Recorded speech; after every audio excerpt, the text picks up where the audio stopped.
Okay, oli live ku Verse Trench 256 sebo oba nnya batulaba josinzira okuba ng'otuwachinga.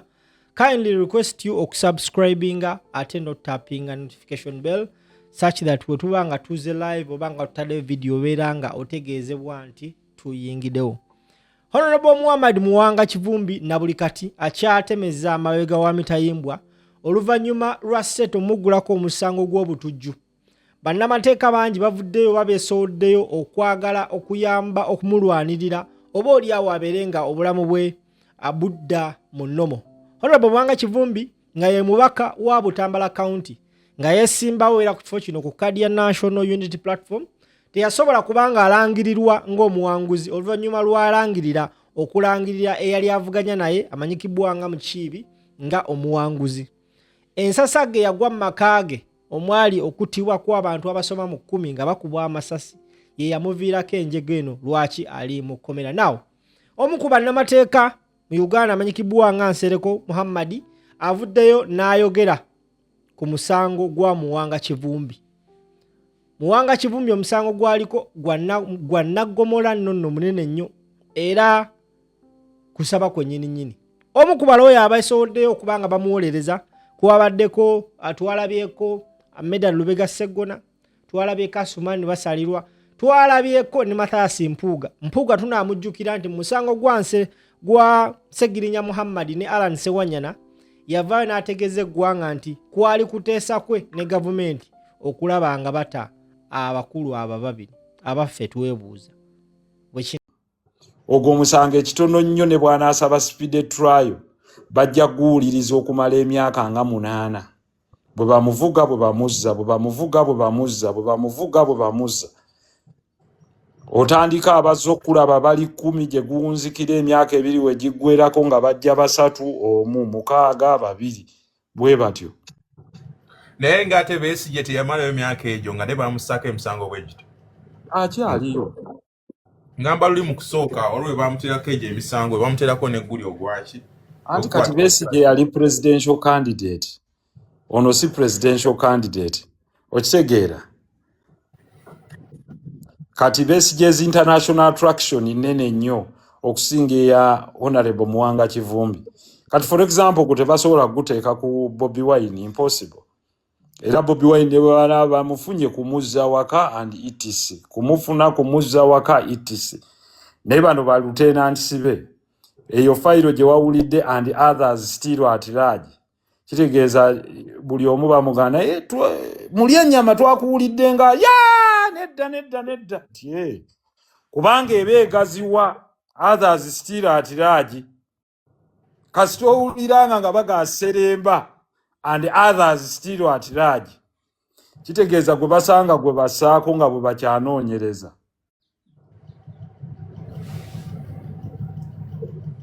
Ate honorable ate nga mu kooti wano bakigobye omulamuzi yagambye ku musango gw'Abaganda baffe bakireewo agambye byabikooye anti asobola okigamba bw'atyo naye talina buyinza bw'aga nti abikooye aba akuwaamu relief gwe kulowooza nti bwe kinaagenda kubanga ate ne one moment the state has a right to amend the charge sheet during the proceedings. Kati kino kyegamba saagala nti osanyuke, it is law. The state can amend the charge sheet. Charge sheet yero lupapula ko bati ku chargingira at every stage during proceedings. Honorable, amateeka ga Uganda gagamba kikukwata omuntu singa omuntu okumukwata yeetaaga okuba nga omaze omufunako obujulizi n'agenda mu kooti in 24 hours no in 48 hours. Kyandibadde kisinga obulungi naye amateeka tegali clear ku ekyo as to whether kigisaawo omusango. For example, singa omuntu atemye abantu, let's say asanze Seremba n'amutema n'atemerako n'abantu abalala ne bamukwata, tewaliwo kigamba nti within 48 hours. Yes, that is the law under the constitution. However, different rulings have come to say nti yes, whereas it's a command but teri absolute. Bavayo ne bagaa nti no tekiri absolute bwaba babadde bakyakola okunoonyereza. kakati lawyer w'omulungi yalina okuvaayo n'agamba kiri n'apleadinga either evidence was extracted by torture, the accused's rights were abused, naye ebyo ng'omusango gukuli mu vvi nnyo awo balooya we baba encouragingira okugenda ku eyo technicality ng'alina kwesiba ku ekyo ekya accused rights were abused. Accused rights being abused tekijjaawo kiri singa baleese bwino, it's only mitigating factor naye yinza obutagobya musango gwonna. Ebyo babibaddemu ne mu America ku nsonga y'abaterrorists oba obalaba bano be baasibira mu Guantanamo n'ewalala. Kati nga bwe bajja mu kkooti za America baga nti no oba ono omusajja Zakawi obaani baasooka mubonyaabonya ne bamutocalingira mu Guantanamo Bay. Abamerika baakikkirizanga nti yes naye tekimuggisaako musango, basobola omusasula compensation oba kale katukendezeeko ku kibonerezo. Okitegedde? Honorable, waliwo ekintu kye mbadde mbuuza wakati waliwo omukyala gwe bayita Vice President owa Northern Uganda, Madam Rena Zedriga, Noah Eastern, Noah Western Uganda, bakwatibwa tebaliiko mayitire. Ate the same time, gundi Muwanga Kivumbi naye yakwatibwa, bonna ba Vice President aba ekibiina kya National Unity Platform ne President waabwe saawa zino ali mu mbeera ya dduka. Noah Eastern naye natamamanyikako wali nti oba alabikako. Gwolowooza kuno si kutiisatiisa just government state yagala kutiisatiisa bannayuganda kubanga that's the nga womanye ebyobufuzi ezinga tactics zaabwe okubanga batiisatiisa bannayuganda. It is two way. One, gwadduse oba okkiriza nti bakutiisatiisa. Ono gwe bakutte ekirowoozebwa nti bamukutte tosobola wabanga waliwo abantu babiri state kasita eba nti tennaadimitinga nti yakutte kati toyinza gamba nti yakutte oba ontegeera kyegamba Coach Abdallah paka yo lwekola admission nti yeffe tumulina kakati awo n'otandika kiri ekyokugamba nti omuntu waffe mumukutte beyond the constitutional hours. Ontegedde kyegamba. If not, ogenda n'okola application gye tuyita habeas corpus nti muleete omuntu waffe dead or alive. Naye ogenda kugisaavinga kwani ku gundi wa poliisi ne komanda w'amagye naye aliwa nti is detained in an unknown location. Kati balooya abaliko bo bamanyi kye ŋŋamba. Ekyokubiri oyina options bbiri. Kakati oli bw'ogamba nti yeekwese. Kakati ekyo kitegeeza ye ali at large by his own gundi. Kakati ekyo who proves nti bamukanze. Oba ontegedde kyegamba? Kati si nti waali ne bajja ne bamukanga oba bagambyeko nti tukunoonya. Oba bwe baba bagenze ewuwe ne baazaayo. Does that necessarily mean nti bamunoonya? Kati ebyo byebimu ku byotasobola kuprovinga but you can say it politically. Coach Abdallah oba okitegeera nti mu political statement mpuliriza political oyinza okugamba abantu baffe bali kudduka kubanga beefudde abagenda ne babanoonya ne bakuba ab'eŋŋanda zaabwe. There is what we call a political statement and what we call a legal statement. A legal statement yeyo gyosobola okussa mu kooti nga evidence. Either okuribatinga evidence ya police ne prosecution gyerese oba okusupportinga case yo to otherwise. Okitegeera? Nalebo, kweyo yennyini awo ensonga maye kubuuza nti okugenda okwaza amaka g'omuntu yenna olina okuba ne search warrant within law.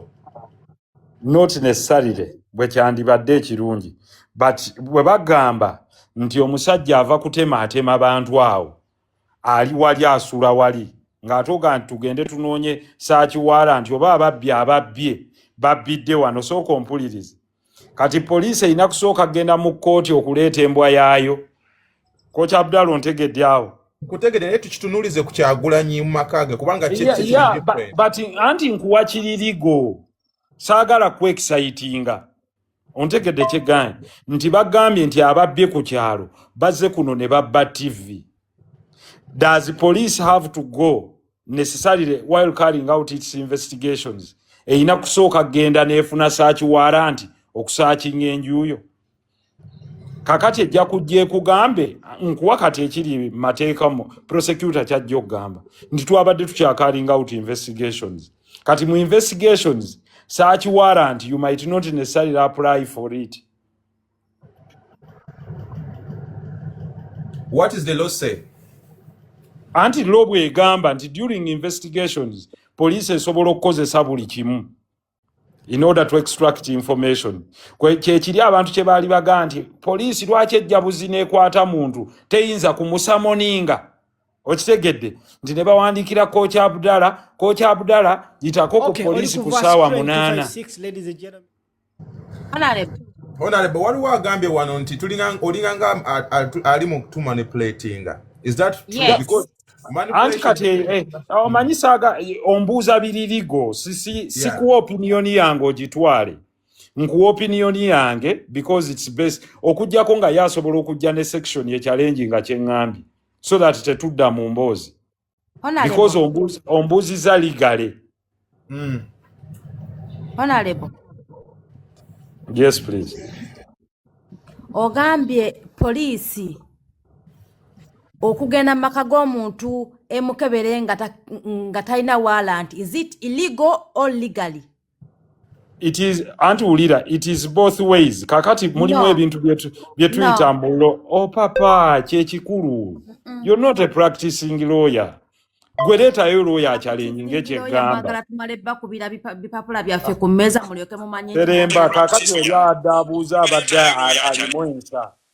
Ono ali to invoking the politics jangu kwagala abaliko bw'obozze wano ali wansi sala ali wansi ayomba olina eddembe ly'okuyomba.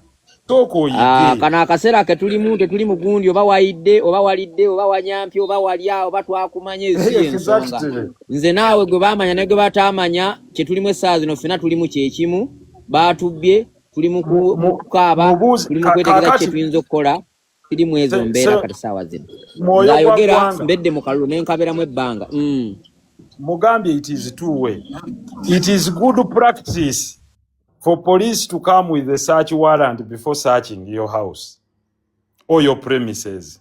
No, osanga mwanyina zona abadde ayina ensonga ejayagala okutegeera. However, under the law, adde mwagibuuze bulungi. Challenginga n'ogamba nti it is illegal kinegatinga case olw'okuba police teyajja na search warrant okwe-extracting okujjako ebizibiti.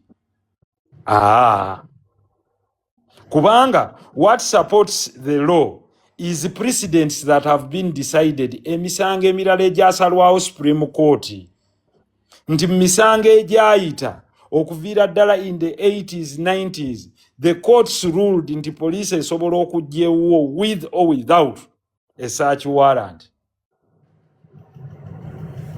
Zakabuzo kali bwe kati mwanyinaze lwakuba ndowooza mwanyinaze buuza ekibuuzo kye bakuddemu bulungi mbuuze Muhammad nsereka ekibuuzo kyange ku nsonga za Muwanga Kivumbi.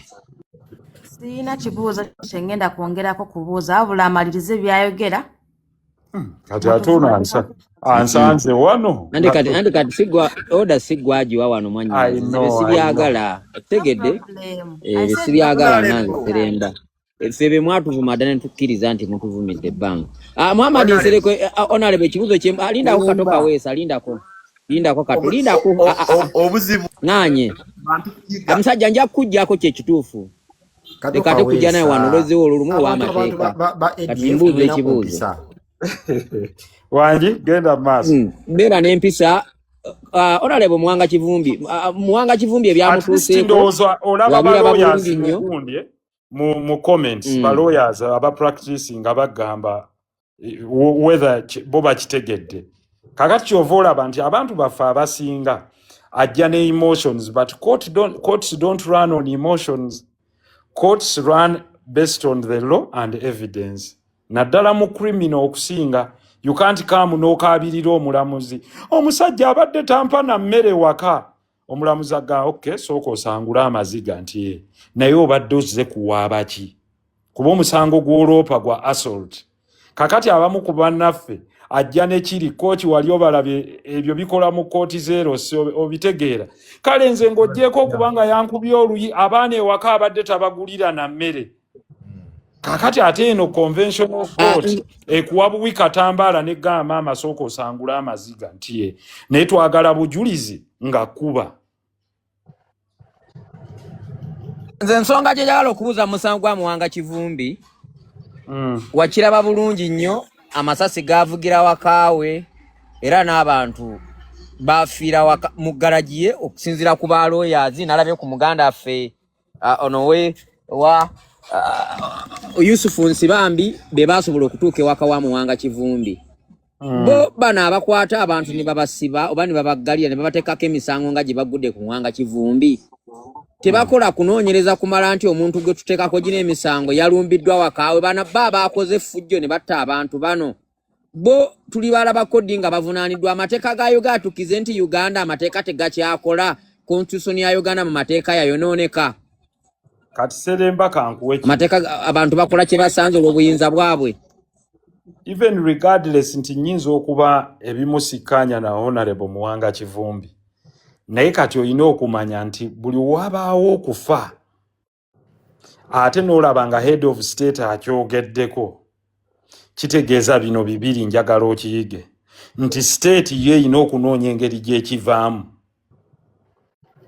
That's true. Kati ekivaamu etya either ewongayo gwe kubanga kkiriza obagaana eyandibadde adduka okusooka okuwaaba ate yatudde singa Muwanga yabadde ne balooya abalungi ye yandibadde adduka okusooka okuwaaba ng'awaabira abatemu abazze ne batta abantu wa mu maka ge. Naye I think teyalina kuwabulwa bulungi. Kakati state bw'aba waabaddewo obusambattuko kitegeeza to the contrary ye bwe kusookayo ebe erina kuloopa gwe. Kakati bwe waabira gwe the only charge gy'eba ekutaddeko okulaga nti yo eyagala erage nti yali actinga mu self defense oba quelling terrorists. Ekitegeeza nti kati Muwanga ky'atalina kutya abalina okugenda omukansolinga mu kooti mu kkomera gy'ali kwe kumugamba ekisooka nti it is hard for the state to prove that case. Wabula case bw'olabanga nga bakuguddeko treason ne terrorism state ebe eyagala kuwanvuyo obeereyo bbanga panvu kyovola nti n'omusango gw'abaseggirinya tegugwanga kubanga okujjako nga wabaddewo ba eyewitness oba video kitegeeze yejja kuwanvuwa ng'egamba tukyaleeta ba witness tukyaleeta bano bagundi tukyaleeta bano kakati mulimu be bayita senior advocates bayina kgenda wa Muwanga kumugamba nti kakkana tye twagala kubuulirira nti sooka weebuulirire nti ozze kukola busibe naye tekitegeeza nti omusango guno gugenda kusinga wabula omusango gwa terrorism basobola okuguwulira okumala emyaka 8. Kyova olaba nti emisango gino bagiteekako ku Baseeka Kamoga baaniani bamanya ab'Ennakasero naye at the end of the day omusango ogwo gwa kuvuga bbanga panvu. Kakati bino si byakwogeza emotions kubanga emotions zo zimalawe ennaku abali emotional bajja kugira bwe bati ne kino naye nga kyekireeta okwongerako bali ba others still at large. Kati singa mbadde nkuwabuwabuzi bwange nga looya kwe kumugamba nti eno fayiro ekigira essanga eri open kwe kugambirako bano abalala bonna nti owaaye zaako obadde ogamba ki wayokyezza oluguudo gwogamba okwokya oluguudo kati fayiro eri eriko others still at large bakwatayo abantu nga 7. Abantu abo 7 ebiseera ebisinga babeera government witnesses nga basetinge mu byo ekibaleeta kwongerako balala ku lukomo kuga nti ne Seremba Jime ye yatuwa ne ssente ezaagula ejjambiya mu Nakasero nti twazigula shawuli yako era ziizino so that baluka omusango guno okubanga teguliimu individual because one individual cannot easily conduct an act of terrorism. Kyovola nti ne bw'oba oteze ebbomu mu America bagamba yagikoze nga lone wolf oba ali influenced by ISIS banoonye olukwe mwaluluka n'abaani. mu byo mu bino eno fayiro ya Muwanga n'okumukwata erimu ebintu bibiri. Ekisooka okunafuyiza ddala okunyanyaza Muwanga nga kye twandiise ab'amagye bo bakimanyi kye ngambye okunyanyaza, okukuba ne bakuwogoloza olumala ne bakufukirira amazzi okulaga nti yo nothing olw'ebigambo bye yakozesa Patile ng'omuntu. Ffenna bye tusobola okukozesa Mungu atusaasire naye ebyo biri forgivable eri ng'omuntu, but also abadde alowooza nti asobola okukikola ekifaanana nga kino yo fayiro we eri butoola. Kyovola nti baayongeddemu oba wawulidde ekigambo kiri ekyaga nti mwayonoona oluguudo. Bwakiwuliddeko oba tewakiwulidde mwoyo gwa ggwanga? Kyabaddemu. Kakati ekintu kya economic sabotage ekyo kisibye emyaka mingi. Bw'oba obadde tokimanyi kisibisiza ddala emyaka mingi. Therefore byo mu byo bye njagala abagenda eri Muwanga okumubuulirira n'okumukakanya kuba pressure zijja mulinnya continuously. Namuwulidde ng'agamba no bandizze ne bakola speed trial. Ekitasoboka mu terrorism tebakola speed trial, bantu kugenda mu kansolinga baseekabe mikwano gye oba n'abantu be yasobya okugenda okumuga nti omanyi muganda yange Muwanga nti biri byali bya bufuzi naye nze ng'omuntu nkusonyiye naye nziza okubuulirira nti newankubadde tugenda kulwana naye tosuubira nti ovaayo ntya kuba kyekibuildinga spirit y'omusi.